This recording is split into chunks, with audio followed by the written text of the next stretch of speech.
All right, welcome to the Action Martial Arts Power Hour. This is a show where we talk about anything and everything martial arts related and beyond. There are times we don't know what's going on, but we make it enjoyable, we make it entertaining. And this is the brainchild of Alan Goldberg. And let me bring him on so he can tell you what's going on. Alan, the floor is yours. How you doing, folks? Everyone is doing great. This is a type of show that, again, we talk about anything, but we have a special guest on. We're waiting for another one, but we have one on right now, and we have special guest Kathy Long, five-time world kickboxing champion, if I'm not mistaken.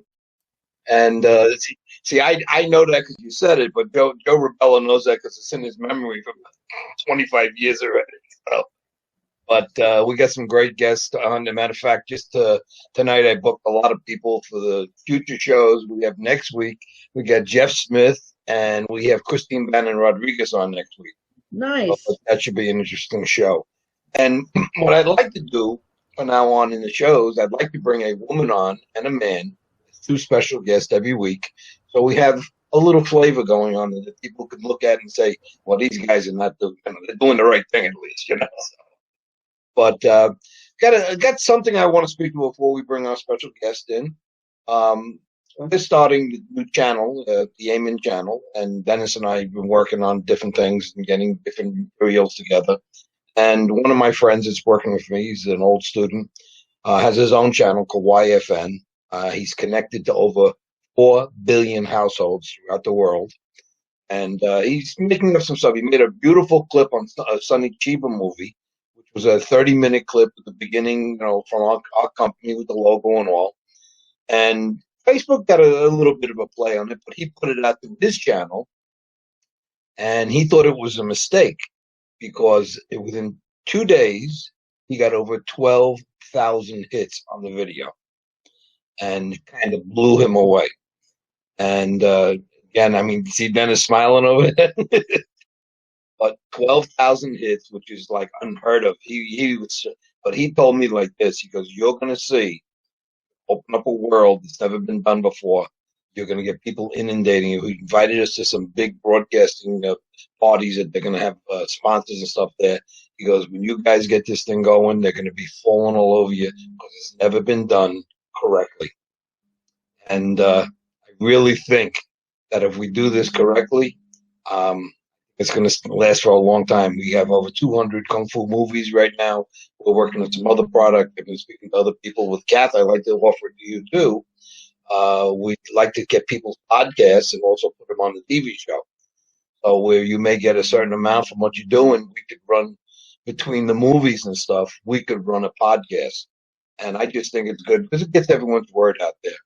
And I think people would be interested even to watch that, on the TV channel.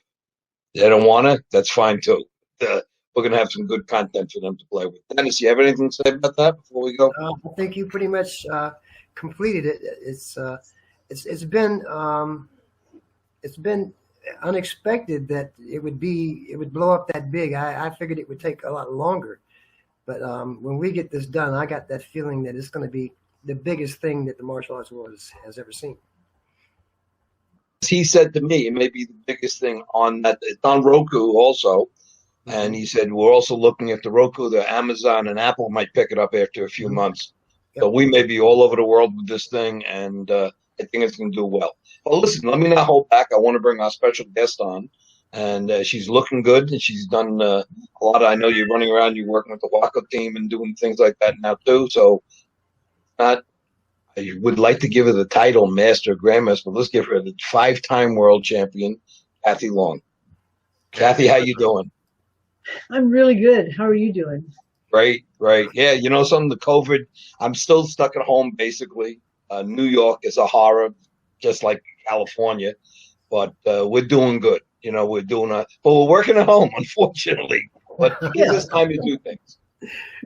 I was lucky to escape California about a year and a half ago. Moved up to Washington State, and not that it's more relaxed. It's not, but it's a lot smaller. So everybody who's getting vaccinated has a chance of getting it much faster than they would in California, for example, because that state is huge. So it's a lot harder to get vaccinated anytime soon. Peace in the sun there.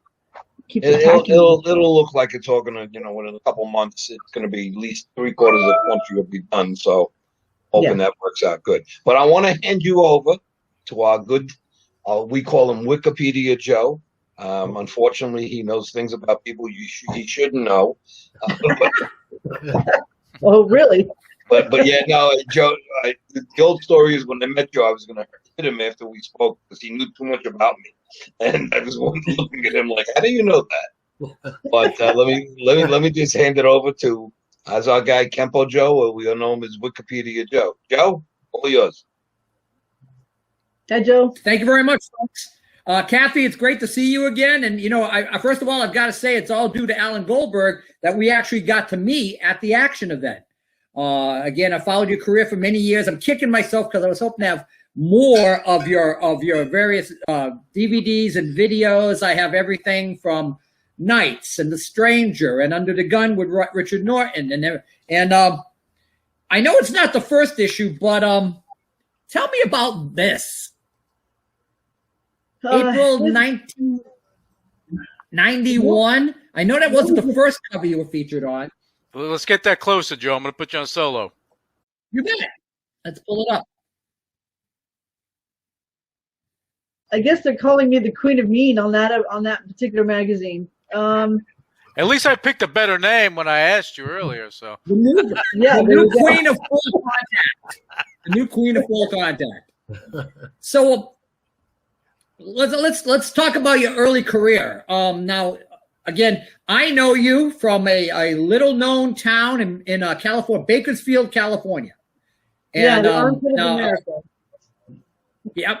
Well, I've been there, so I will neither confirm nor deny. One of my old girlfriends is from there. So, but talk to us. Now, your first art was Kung Fu San Soo, if I'm not mistaken. No. My first art was really? Aikido, and I achieved my Shodan in Aikido. And then while I was doing that, I was also studying Shoin-ryu. And then I got into Kung Fu San Soo, which is my true love. Kickboxing aside, Kung Fu San Soo is really where I shine. I think I do that better than I do kickboxing, but kickboxing was just something I happened to get into, and just it's kind of weird how my very first fight in kickboxing was against a girl who was 190 pounds.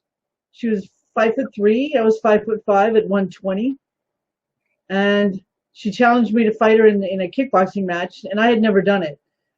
And before that, she kept challenging me to compete against her in point fighting, and I said, I don't do that kind of fighting, because I stick my fingers in people's eyes and hit them in the windpipe and stomp on their knees and crush their testicles, things that actually work in a fight.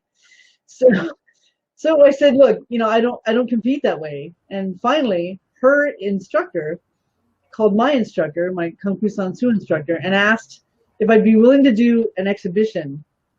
The air quotes, right? Exhibition. Yeah, so-called. So I said, what do I get to do?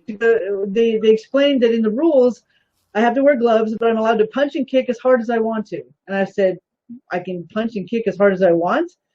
Okay, it's on. And I had 10 days to learn how to do kickboxing. Yeah.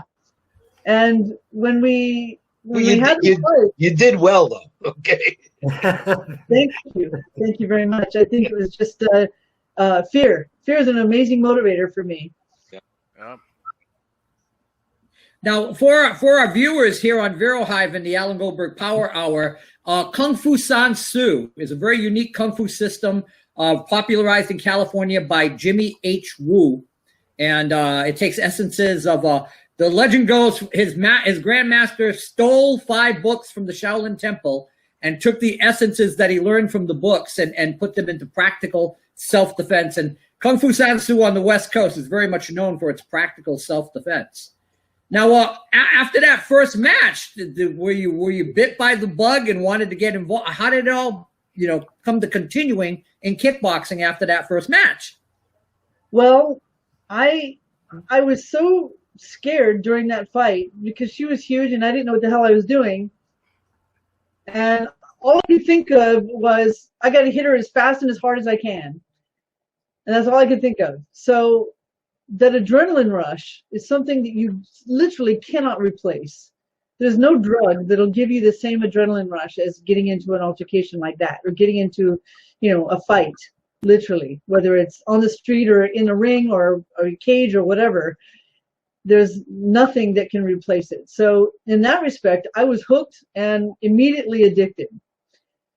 Immediately.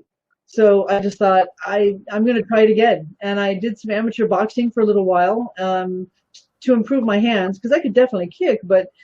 And then I got into a few amateur kickboxing bouts. And, I just, all my sparring partners were men. And all the men that I sparred with were already U.S. champions, world champions, state champions. So they beat the crap out of me constantly. My main sparring partner was John Adams, who his ring name was the Iceman, and he patterned all of his fighting after Troy Dorsey, who was a world champion in kickboxing and boxing. Right. Yeah, and he was just on you like white on rice. He just would not let up. He was constantly pressure. And I learned after a while of getting hit in the head.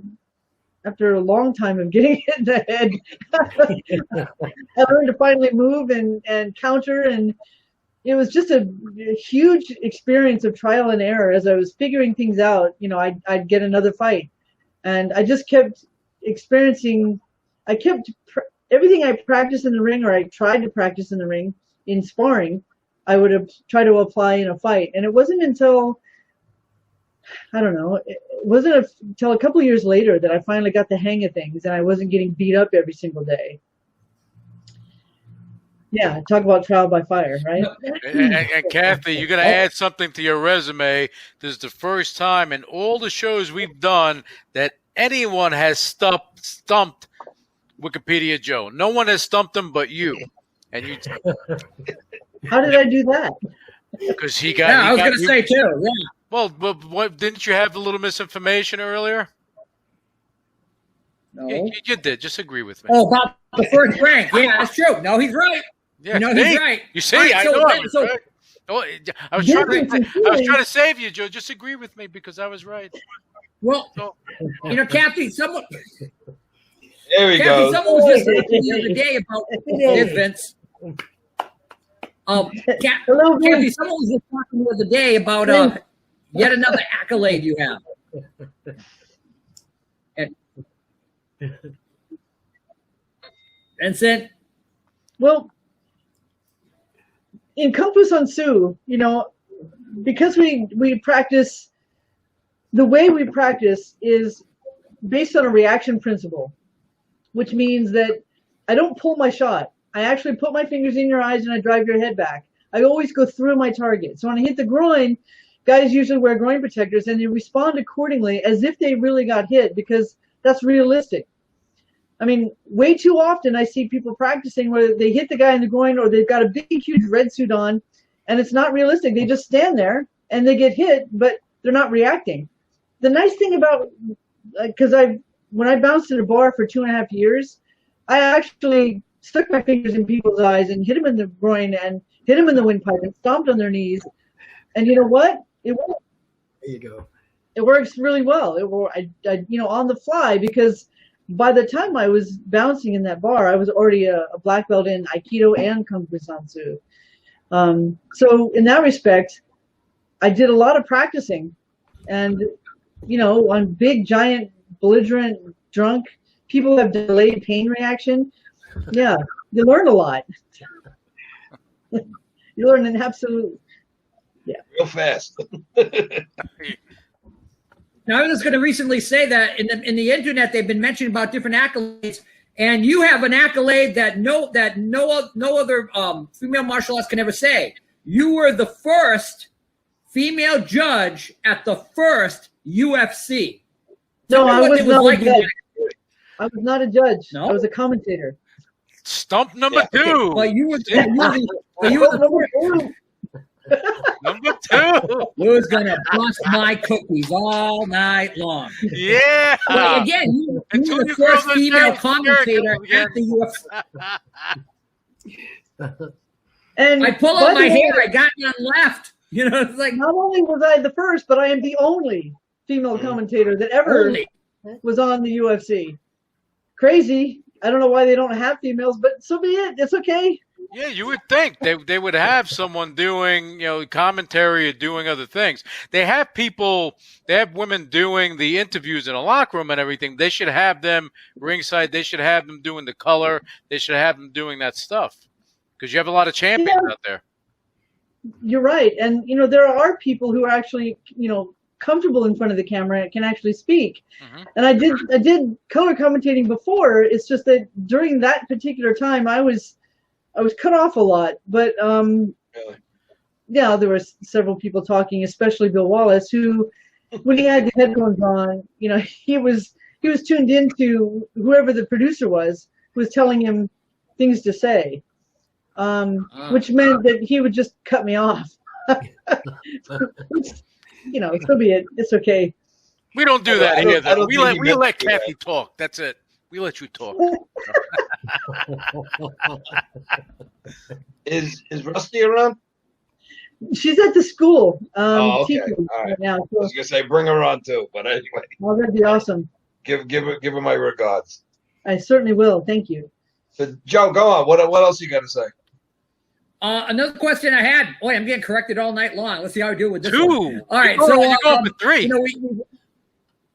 Here you go. All right, so we got to talk about your movie career.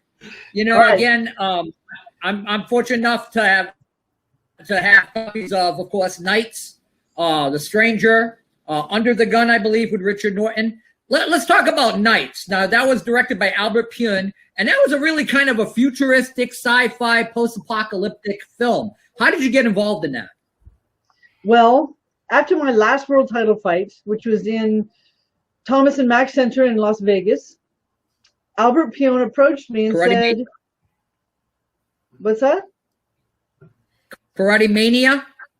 I believe that's what it was called. I know that's what the VHS video. Oh, I see what you're saying.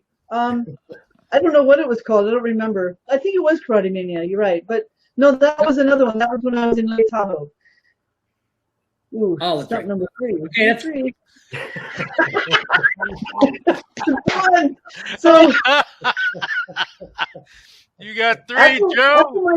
Man, after you're my out. last world title fight, Albert Pune approached me and he said, "Hey, I've got this film that I want to do, and I think that you would be perfect for one of the lead roles, and I would love for you to at least audition with the producer and tell me what you think about being in a film, being in one of the leads."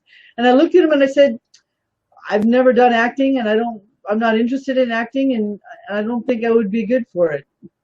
And he goes, "Well, could you at least read for the producer? I mean, I think you'd be absolutely perfect for the role." And I said, "Okay, are you going to give me some of the script or something so I can read it beforehand and get familiar?" He goes, "Yes, I will definitely do that." They're called sides. And so anyway, he gave me some of the sides and I read them. And what I did not realize was that while he was trying to convince me to read for the producer, he was trying to convince the producer to let me read. And the producer kept saying the same thing I was saying. It's like, she doesn't act. She may be a good martial artist, but she doesn't know how to act. So what makes you think she'd be good for it? And I'm thinking the same thing. I don't act, so I'm not going to be good in this film. It was hilarious. We got Vinny back. What's that? We got Vinny back. There he goes. No, we back, don't. yeah. We don't have him back. Keep losing him. Yeah. He'll be back. He'll be back. So He'll be back. Yep. I go in, I sit down with the producer, and I read for him. And he goes, "Wow, that was great. You got the job." And I went, "What?" Good. Yeah, you got the job. So I decided to go to take some acting classes and work privately with an acting coach. Not that it helped, but hey. Well, how many movies did you do? Well, I've worked on Natural Born Killers, Romeo and Michelle's High School Reunion, Natural Born. Oh, I said Natural Born Killers. There was another one, Romeo and Michelle's. Oh, Death Becomes Her. I did most of the choreography and fight scenes in those films. Okay. Wow.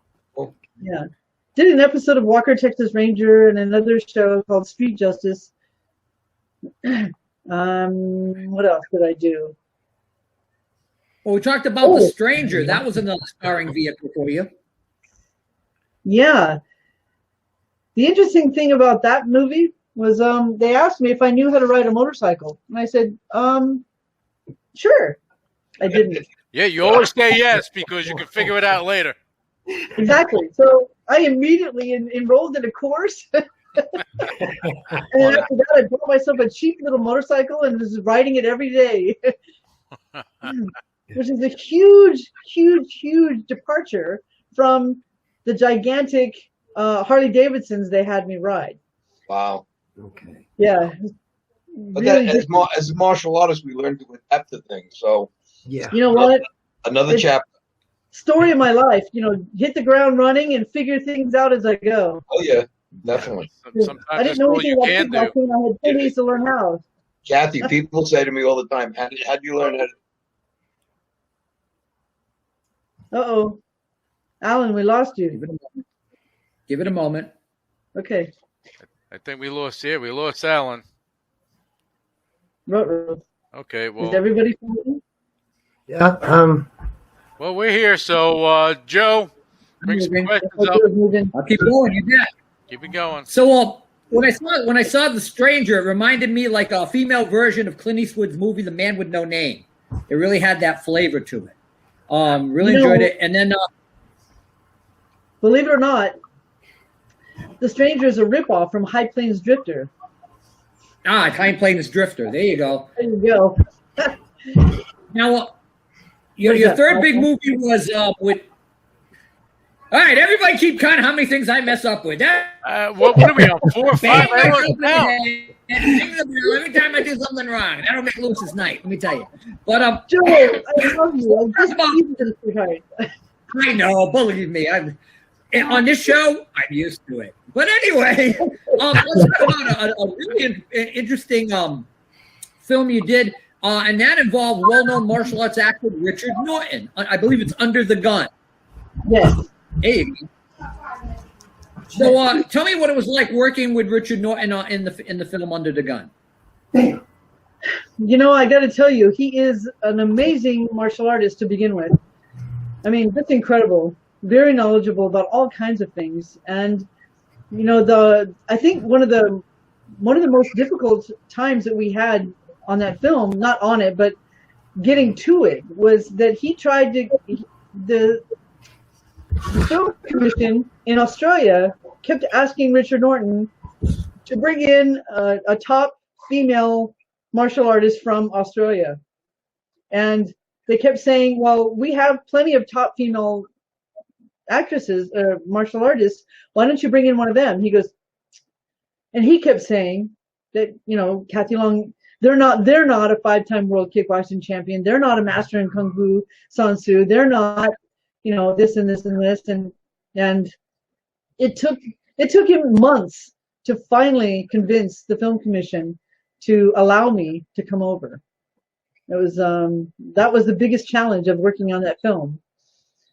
But once we got there, choreographing fight scenes with him is an absolute breeze, and he's just incredibly knowledgeable, and we just had a blast. It was so much fun, really a ton of fun.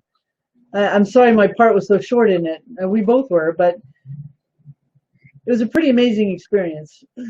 And they say the guys in Australia are kind of dogs. They're dogs. Yeah, we know we are. But those dogs, when they get older, then that kind of mellows out. Yeah, I don't know. And they start dressing like you, Dennis. Look at you. You're sharp. You're sharp. He has his closet set. Wednesday, ready to go. Ready to go. Amen. That's the name of our network. That's why I wear you. There's a few days I'm not wearing a karate uniform because I'm so used to wearing a uniform when I'm on this show. I know you are. Usually you are. You're nice. You got everything. Casual day. You got the starch on there and everything. The belt is tight. You're ready to go. You're ready to go. Yeah. So Dennis, why don't you tell us a little bit about the network that you and Alan are doing? Well, because Alan right now is in limbo land. Okay, we're going to be doing ROCO. We're going to be, hopefully, very soon, we're going to be broadcasting MMA, K1, and we've got all the classic martial art movies from Jackie Chan to even old Bruce Lee and the Shaw Brothers. And I think that the audience that we had back in the day, Kung Fu Theater, Kung Fu Matinee, we're going to try to pull that group back in. And I think this is going to be one of the biggest things that we've seen in the United States as far as martial arts exposure and entertainment that this country's ever had. I don't know, and we're going worldwide too, because we're in Italy, and our friends in Italy is one of my production people, and Africa, which is an untouched continent, and we have the whole continent of Africa, so we're really expanding really, really fast. So when the world sees what we're doing, they're going to be like, they did it. It's never been done before. And you'll have Kathy's show on the network. Oh yeah, I didn't know she was Sang Soo. So I'm president of the International Wushu and Sang Soo Federation here in the United States. I'll give you a holler after the show. Yeah, things you find out about on this show, and how you stumped Joe 4 times is still an amazement to me. I mean, I'm going to be hanging on this for the next 5 years. We were going to have it, Kathy. We were going to have a show on Stump Wikipedia Joe. We were going to have a whole show there, and now we don't have to do it. Yeah, let's do it. It's on. Yeah. Okay, fine. One other thing I want to ask. Let's see if I'm stumped once again, because I've always said, Kathy, I've heard from several individuals over the year that at one point you were involved with one of the Batman films with Michelle Pfeiffer as Catwoman. I heard that. Yes, that's very cool. cool. Now, I got to tell you how I got the job. I got to tell you, because it's an amazing hear it. story. Okay.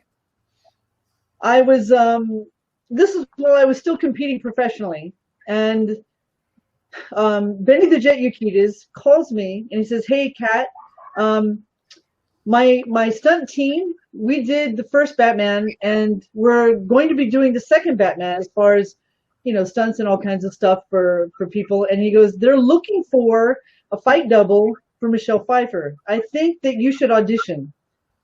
And I said, "All right, what the heck?" So he gives me a name at Warner Brothers Studios, and he sets up a meeting for me. So I drive from Bakersfield all the way to Burbank, which is about 120 miles. Wow. And I walk in to Warner Brothers lot, and oh my God, it's ginormous. And I have this, I have my pass on, and I have a piece of paper with the number of the building and the name of the person I'm meeting, Max Clevens. And I'm walking around trying to find this building and looking at the numbers, and I'm just totally lost. So I see this kind of straggly-haired guy with a wife beater tank top on and a button-up shirt with skulls all over it. It's a white shirt with black skulls all over it. And I said, "Excuse me, sir, I'm having difficulty finding this building. Do you have any idea where it could be?" And he looks at it and he goes, "Oh, yeah, I know right where that is." He goes, "Let me take you over there." So he's walking me over there, and he goes, "So what are you here for?" I said, "Well, I'm going to be meeting with Max Clevens, the stunt coordinator, about possibly doubling Michelle Pfeiffer." And he goes, "Oh, okay, well, great. Good luck to you." So he walks me to the building. He looks up there, and he goes, "Go up there. It's the first door on the right-hand side. Go up the stairs." And I said, "No problem, thank you." And he goes, "Hey, good luck." So I go up the stairs, and this is, while I was still competing. So I was 125 pounds shredded. And I walk in with the shorts and a tank top on. And I walk in, Max Clevens is sitting in his office. And he looks at me and he goes, "Oh my God, not another fat chick. Can you just go lift a weight or do something?" So I laughed. I said, "Oh, you mean the Oreos I've been eating are finally showing?" So we have a good rapport right from the beginning. And he goes, "All right, kid, what do you got?" So I walk in and I said, "Well, all I have is this VHS tape of one of my fights." He goes, "All right, kid." So he pops it in. This is when there was VHS, right? Right. Yeah. You bet. So he pops it in and he's watching my fight. And the phone rings. So he picks up the phone. He goes, "Yes. Oh, yes, sir. Yeah. Yes, I can do that. Okay. Okay, bye." So he hangs up the phone. He goes, "All right, kid, I need you to go downstairs and do some moves so I can see what you can do." That's the way he said it.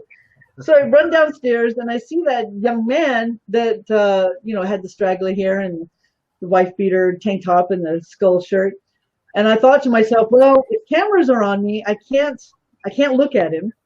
So I just got to do my thing. So I was shadow boxing, punching, kicking, elbowing, kneeing, and moving around. And I see him watching, and I'm thinking, God, I hope I don't look like an idiot. So the guy upstairs, Max Clevens, he goes, "Okay, kid, come upstairs." So I run upstairs, and I walk in the office. He says, "All right, so we got a wardrobe meeting at a Wednesday. You got to be here by noon, and you're going to meet Michelle, and we're going to measure everything." And I said, "I'm sorry, what?" He goes, "You got the job, kid." As I walk down the stairs, I see the guy with the straggly hair, and he goes, "How'd you do?" And I said, I was speechless. I didn't know what to say. It's like, "I got the job." He goes, "Wow, that's fantastic. So I'll see you later." And he leaves, and I leave, and I come back on the next week, Wednesday, and he's there, and it's Tim Burton. Ah, look at that. Yeah. And it was Tim Burton who. I thought he was trying to hit on you. I don't know. Hey, who knows? He was like, "Hey, how you doing, Kathy Long?" He's a nice guy. And, I got to say, working with Michelle Pfeiffer, because when I got the job, I had 3 weeks before a fight. It wasn't a title fight, but it was a fight on Showtime at Harrah's in Lake Tahoe.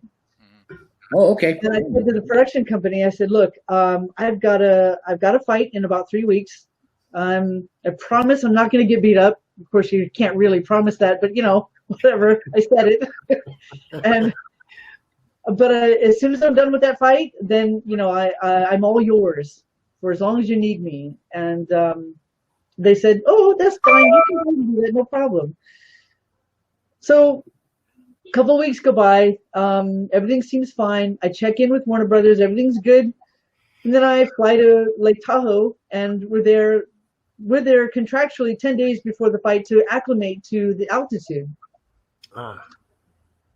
and everything else. So about 3 days or 4 days before the fight, we get a call from Warner Brothers, and Warner Brothers says, "Excuse me, Michelle Pfeiffer wants to train with you. Can you come in tomorrow?" They have this kid, whoever's calling me, had no idea that I was already in Lake Tahoe getting ready for my fight. And I said, "Yes, I'll be there. What time?" He goes, 2:00 in the afternoon. I said, 2:00 in the afternoon. "Okay, tomorrow, right?" Yes, she'd like to see you tomorrow." "Okay, thank you." Click. And I'm like, crap. Thank God for that motorcycle. Thank God for the motorcycle lessons, right? That's when you need that hard. I know it's a long trip. So I beg, borrow, and scrape together whatever money I can to get an emergency flight back. And I'm in the Burbank airport. I see this little white mug with a black cat on it looking all fierce and going, right? And beneath it, the caption read, "Piss me off, suffer the consequences." Ooh. And I thought, wow, maybe Michelle would like this because it's, black cat, right? So I go over there and I get to the trailer and the door's ajar by this much. And I'm about to knock on the door when I hear her, Michelle Pfeiffer, inside. She's livid. She is so freaking angry that somebody had apparently done something that really screwed up something else. And I don't remember what it was, but she was really, really, really mad. And all I could hear her was just whoever's on the other end. I'm thinking, oh my God, I'm glad that's not me. Did you go in there and say, I have a mug for you?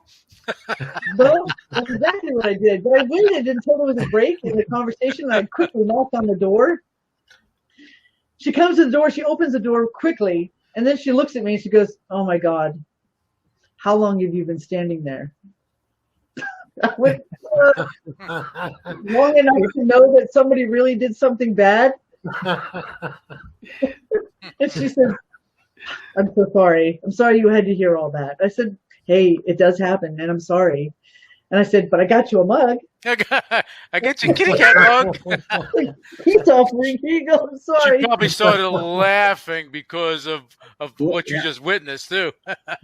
Not only that, but she took the mug and she pulled it out of the packaging. And she goes, oh my God, this is perfect. Thank you so much. And she kept that mug with her the entire time throughout the filming of the movie. Nice. She probably still has it. I don't know if she does or not, but it'd be cool if she did. Yeah. And the one more cool thing that she did, and we'll go on to something else, or somebody else will come in. But she found out later that I had spent my own money and left Lake Tahoe just to come to train with her, and it was an unscheduled training session. Even though the guy on the phone said that she wanted to train with me, they had actually told her that I was coming in to train with her. So the guy told me one story, and they told her another story. The BS train rolls on. The BS, yeah. Yes. Right? So she found out that I scraped together whatever money I could and left, Tahoe just to come train with her for the day and then fly back. Wow. And she went to the production company, which was, MGM and Warner Brothers and Paramount. And she said to Warner Brothers, I want her paid for every single day of the shoot, whether she works or she doesn't work. I want her paid. That was nice. Wow. Yeah. Hey, And that was an investment that paid off for you. Yeah. that's one hell of a way of saying thank you. Yeah, that's nice. Yeah. I mean, everybody at Warner Brothers, my car got broken into, my stereo got ripped out. And you know what they did? They handed me a check for a new stereo. Look at And that. they didn't have to do that. They didn't, because there's signs everywhere in the parking lot saying, keep your valuables, don't leave valuables in the car. And, my stereo got stolen. It's in your car. It's part of your car. Well, you can't Yeah, think. I mean, I guess you have the ones that you can pull out, but I'm sure you didn't have it at that.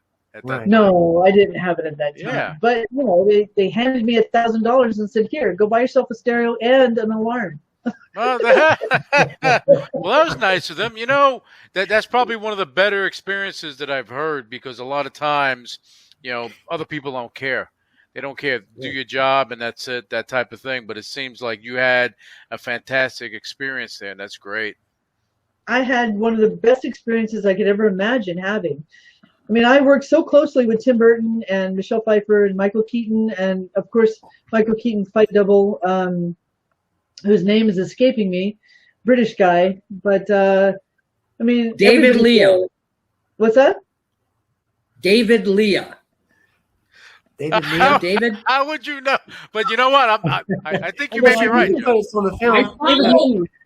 follow. You asked me, Wikipedia Joe, Yeah. David Leah. I think his last name was L-E-A. Lee. Ask Wikipedia Joe. Yeah. No, I think his last name was Lee. Yep, that's David. Yeah, he was one of the more Oh, wow. popular actors. He had been featured in a couple of movies throughout the 1980s in different capacities through Canon Films and whatnot. Yep. Well, you worked with two members of the United Kingdom contingent, because in Knights you worked with Gary Daniels. Yes, I did. Wow. Yes, I did.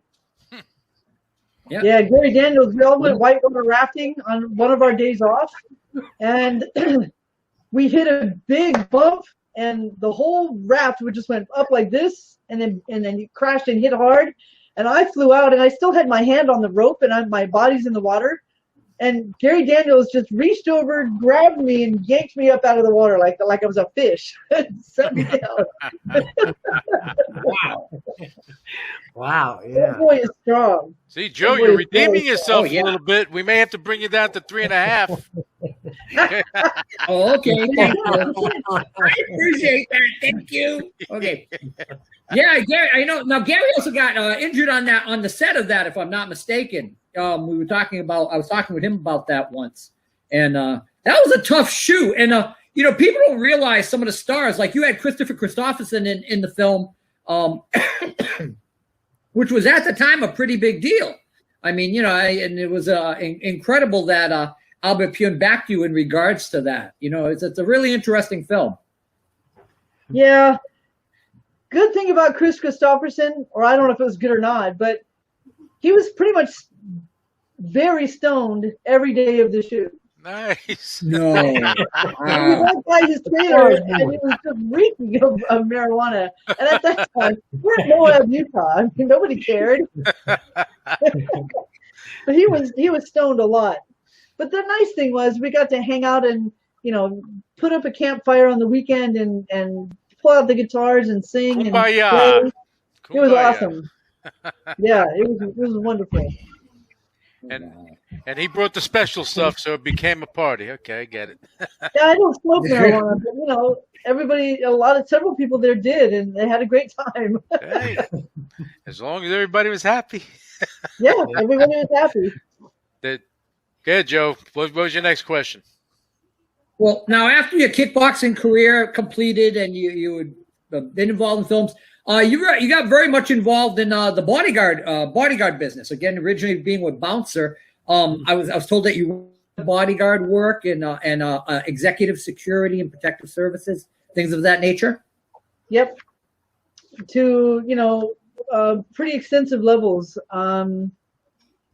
I've done anything from working with the Saudis to governors and mayors to CEOs and companies, you name it, I've done it in that respect. We worked with a company called At Risk when we had all our troops in the sandbox. Wow. So the Army bases all around the United States did not have enough personnel, meaning to man the gates in their own bases. So there was a group of us that were working under a company called At Risk, and we were actually going into each state and training civilians to work on them to man the bases so that there would at least be people at the gates making sure that everything's done properly. And because it was a pretty hot time, when all of our troops were over there. Sure. Yeah. Sure. Let me ask you a question, Kathy. When you were working with the Saudis, how was that experience? Because I know, they have a reputation of not adhering to women, but you're one of the toughest on the planet, so maybe that was a different experience. I think because I'm just highly intuitive in that respect. So I've learned not to. I mean, if you knew me in the early stages of my career and my life, I was painfully shy, and it was very difficult for me to learn how to speak to people. But because of that, I was highly observant, and I would watch and just observe and listen and pay attention to what's going on and how they are. It didn't matter how I was. I needed to see how they were so that I could respond accordingly. And not necessarily to become a chameleon, but to at least show the respect that's required. Now, having said that, I have fired myself a few times because I will not tolerate being mistreated, so to speak. Right. There were several families. I mean, we're looking at 8,000 to 10,000 members of the Royal Saudi family at this point. Mm-hmm. And they keep a geneticist handy because there's a lot of inbreeding, which is really unfortunate and true. But let's just say I've worked with the high ups, the ones on the high on the food chain, and I've worked with the ones low on the food chain. And the ones that are high up on the food chain, money is not an issue. Now, keep in mind, every royal member of the Saudi family gets paid money. Depending on where they are on the food chain, Right. there's more or less money. But they do get paid to be royal. You know, as a royalty, they get paid, period. That's it. So, you know, who knows how much it is? It's probably more than we make, but whatever. Yeah, definitely. The ones who are high up on the food chain, they treat you with respect, and they make sure that you're taken care of because you are essentially taking care of them. Right. Right? And I had asked that question because I know, you know, I'm not talking about the security business, but in business in general, you have a lot of women that are with, you know, companies, and they maybe they run their own company and they are dealing with, Saudis, and their experiences vary. You know, and I'm thinking maybe because you have that input that you can kind of give them some guidance on how to handle that without causing a ripple. What causes a ripple, especially with Saudis, is trying to become their friend. As soon as that happens, they fire you, or they'll continue that term with them, whether you're with them for a month or 3 months or 6 months. They may continue using you during that time, or they'll reach out to the handler, because there's usually a handler in between, the middleman, and they'll tell the middleman, I don't like her, I don't want her here. And it's because they don't, especially the older ones don't want you to become friends with their children, or even the people that work around them. They don't want you to become friends with them. They just want you to do your job and go home. Exactly. Okay. And you're polite and you're courteous, but you're there to do your job, not to be their friend. Period. Now, there are a few members of the royal Saudi family whom I had made friends with, but it wasn't because I tried to. It's just that they would invite me back every summer. Every summer that they came to LA, they would invite me back.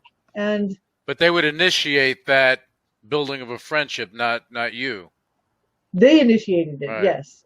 And I think it all started when I tried to explain to them that I lived in, at that time when I was working with them, I lived in Burbank, California, and they were in West LA.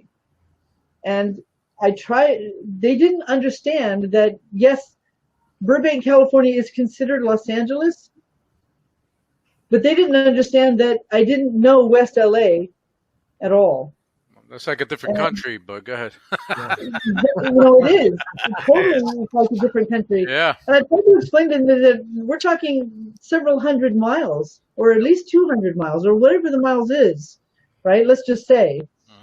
So I don't frequent this area very often. I'm not, driving down Beverly Hills every day, and I don't know this area very well. So, but the children were teenagers, and because they were fun loving, they liked having fun. So I said, look, as long as you don't mind that I use a GPS on my phone, the maps on my phone, as long as you don't mind that, then I'll take you anywhere you want to go. So with them, it became kind of a game. Oh, we would all have Google Maps. Okay, who can who can pull it up faster than anybody else, right? Well, my directions are better than your directions, right? And we would play and have a game with it. And they, for some reason, they were very kind in that respect, as opposed to judgmental. Like, why don't you know where you're going? Why don't you know where this is? Why don't you blah, blah, blah, right? Which is the typical attitude of most Saudis if you don't know where you're going. And that's why, even people who are the drivers, they would have their phone underneath, it's sitting in their lap, and they just glance down at the maps because, they're expected to know exactly where every fucking place is. Right. And they've heard about it because their relatives have been there. And they go to the nicest restaurants, or the nicest hotels, or the nicest underground clubs, which there are. And if you don't know where they are, then they get really indignant and upset. Wow. Yeah, weird. So It's just a different culture, and dealing with it, you have to have an idea how to deal with it if you're looking to do business there or looking to work with them in any way. you're right. And, Yeah. after years and years and years of working with the Saudis, I discovered over the period of time that they usually have the money man. The money man is the one with the big old satchel that he has strapped over his shoulder with tons of cash and usually black American Express cards. Right? So they could buy buildings, they could buy houses, they could buy neighborhoods if they wanted to, with either the cash that the guy kept on him or the black American Express cards. Right? I think the black card better. Yeah, no kidding. But what I realized is that the kids had security, the parents had security, everybody had security but the money man. So that's the guy you bump off. Yeah, look at that. That's good insights for anybody that's listening. All right. Yeah, me. Told the whole world. Look for the bag man, Joe. Look for the bag man. If they wanted to go, they would be by themselves. So, you could get a couple of people with vans and just block them in and get in the car and come to the Look, Joe's actually taking notes. And Me, I it's know like, what part of the episode we're editing now. and these money guys, they're usually former military or they're former police or they're current police. But it doesn't matter. They're by themselves with no weapon. Right. And even if they did have a weapon, we all know how to take them away, right? So, yeah. And just for anybody that's listening, we're joking around. We're not looking to go take the bag man.